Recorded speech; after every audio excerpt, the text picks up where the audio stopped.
Assalamualaikum warahmatullahi wabarakatuh. Alhamdulillahi rabbil alamin. Wassalatu wassalamu ala asyrafil anbiya'i wal mursalin wa ala alihi wa sahbihi ajma'in. Alhamdulillah murid-murid, dapat kita berjumpa di dalam PDPR Camp Bestari Solat. Jika sebelum ini Camp Bestari Solat diadakan secara bersemuka di sekolah, kali ini kita belajar Camp Bestari Solat secara dalam talian. Harap semua murid-murid bersedia.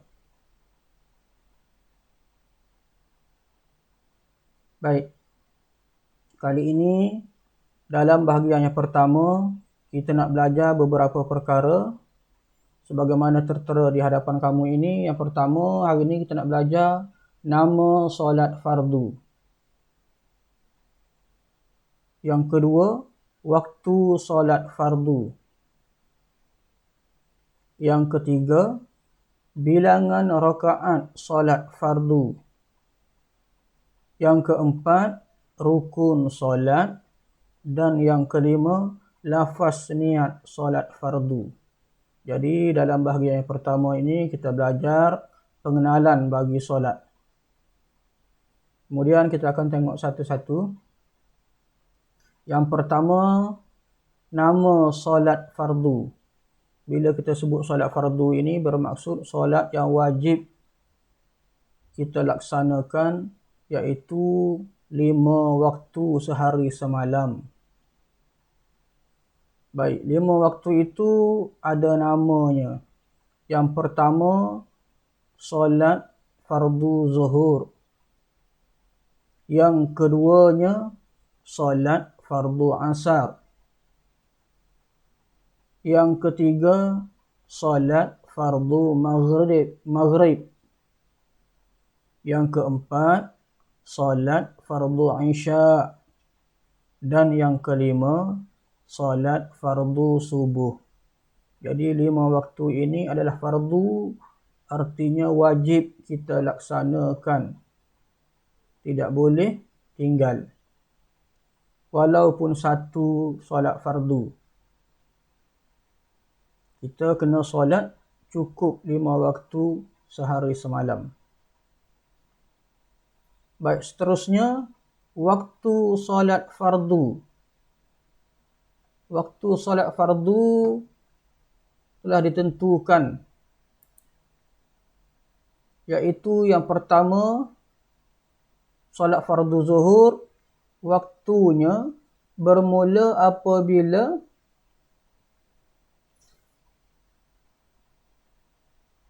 tergelincir matahari. Maksudnya selepas tegak matahari pukul 12, condong sedikit, lebih kurang pukul 1.30, itu tergelincir matahari, dan berakhir apabila bayang-bayang sesuatu benda itu melepasi panjang tandanya itu sendiri. Maksudnya, kalau ada satu pokok, bayang pokok itu melepasi pokok itu habislah waktu zuhur.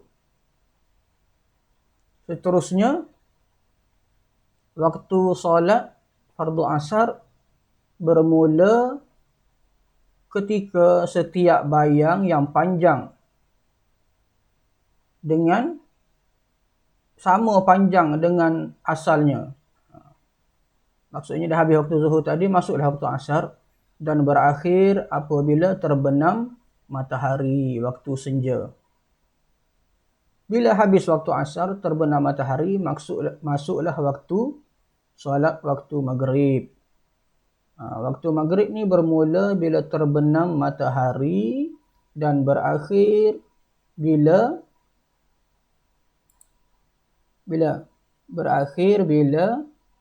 hilang mega merah di sebelah barat. Berakhirnya mega kemerah-merahan tu dan gelap semuanya, maka itu habislah waktu maghrib. Kemudian habis waktu maghrib, masuklah waktu isya. Waktu isya bermula dari hilangnya mega merah di ufuk timur dan berakhir apabila terbitnya fajar shadiq. Waktu isyak ni panjang. Lebih kurang mula pukul 8.40 sampailah terbit fajar sadiq. Lebih kurang pukul 5.30. Habis waktu isyak, masuklah waktu subuh. Waktu subuh bermula apabila terbit fajar sadiq dan berakhir apabila terbit matahari. Maknanya waktu subuh ni waktu yang sangat singkat, pendek. Terbit fajar sadiq ni fajar yang mula-mula tu.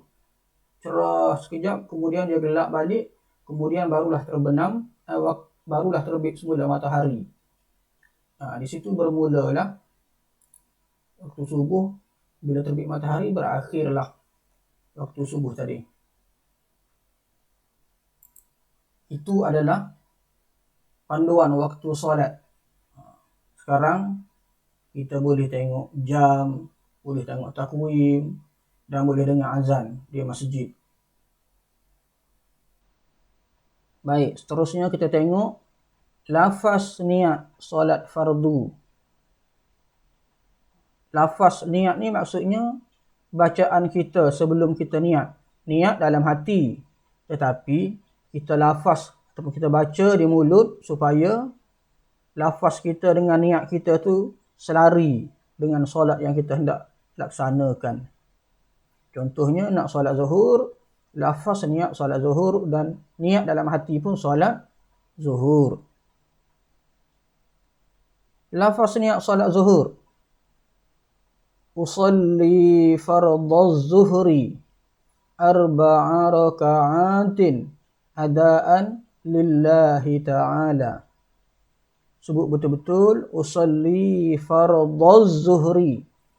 Jangan kamu baca usalli fardu zuhri. Fardu tu bahasa Melayu.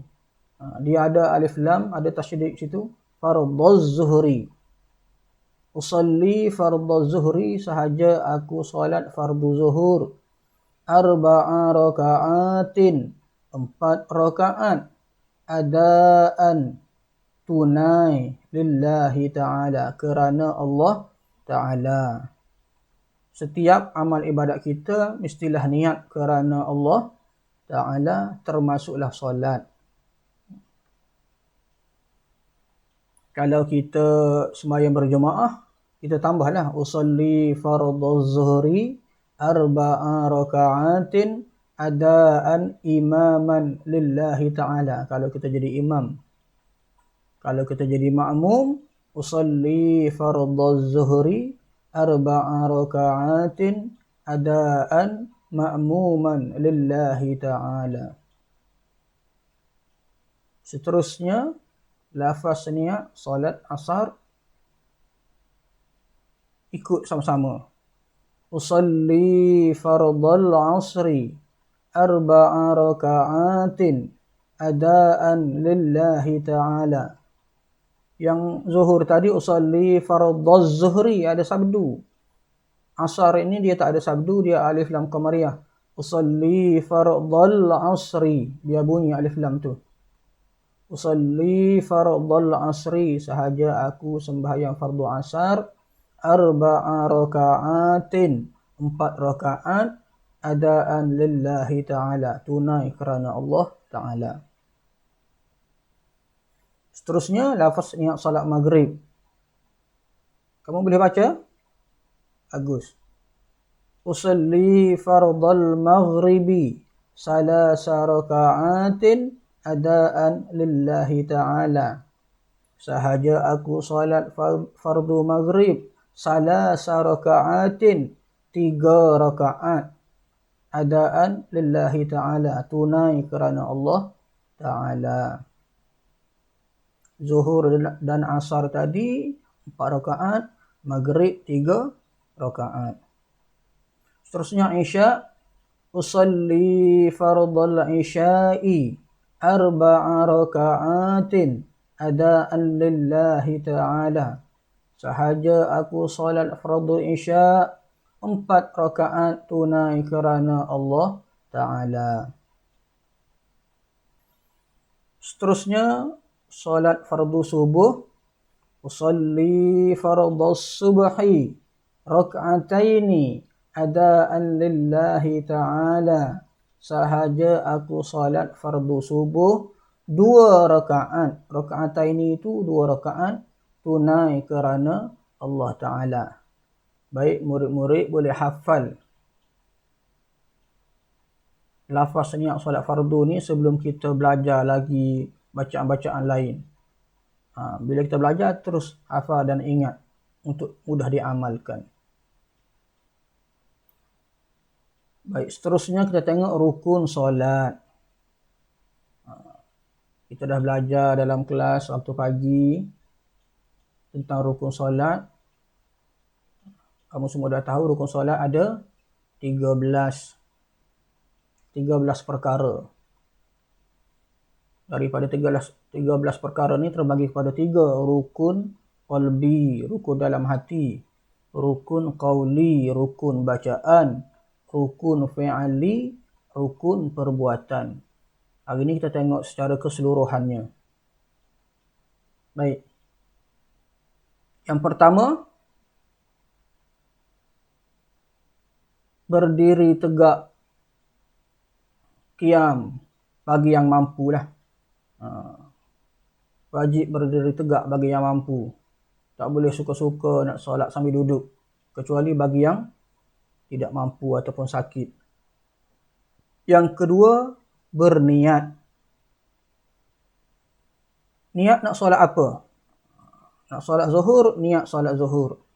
Solat asar, niat solat asar. Jangan kita niat solat lain, buat solat lain. Tidak sah. Niat solat maghrib 3 rakaat, tapi kita buat solat isyak 4 rakaat. Tidak sah lah. Kemudian takbiratul ihram. Takbiratul ihram ni takbir yang pertama, menandakan kita sudah masuknya ke dalam solat. Takbiratul ihram itu bunyinya, lafaznya macam mana? Allahu Akbar. Kita angkat tangan. Allahu Akbar. Itu adalah takbiratul ihram. Bila kita sudah mula takbiratul ihram, hubungan kita dengan dunia luar sebelum solat sudah terputus. Kita tidak boleh lagi buat sesuatu perkara yang membatalkan solat. Walaupun sebelum solat kita boleh buat benda tu. Sebelum solat kita boleh bercakap, kita boleh ketawa, kita boleh makan, minum. Bila sudah Allahu Akbar takbiratul ihram, semua benda-benda tadi kita tidak boleh lagi buat. Kalau tidak, solat kita akan batal.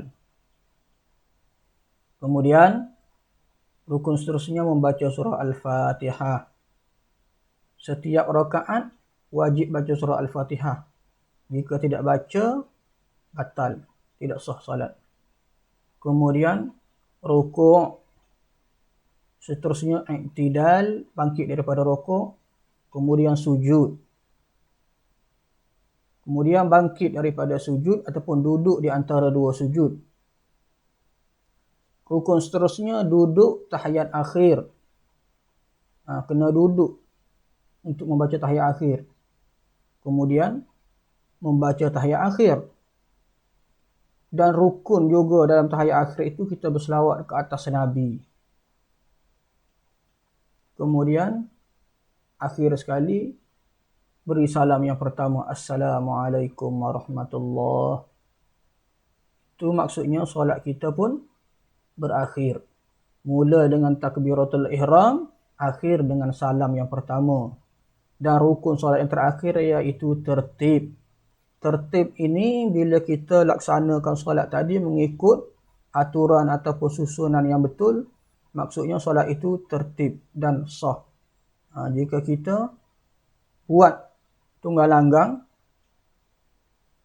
sujud dulu, kemudian rokok, ataupun duduk antara 2 sujud, ataupun baca tahiyat akhir, barulah sujud, itu tidak panggil tertib. Kena ada semua 13 rukun, barulah sah solat kita.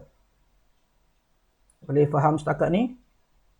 Pada bahagian yang akan datang, perjumpaan yang akan datang, kita akan belajar satu-satulah tentang rukun solat ni.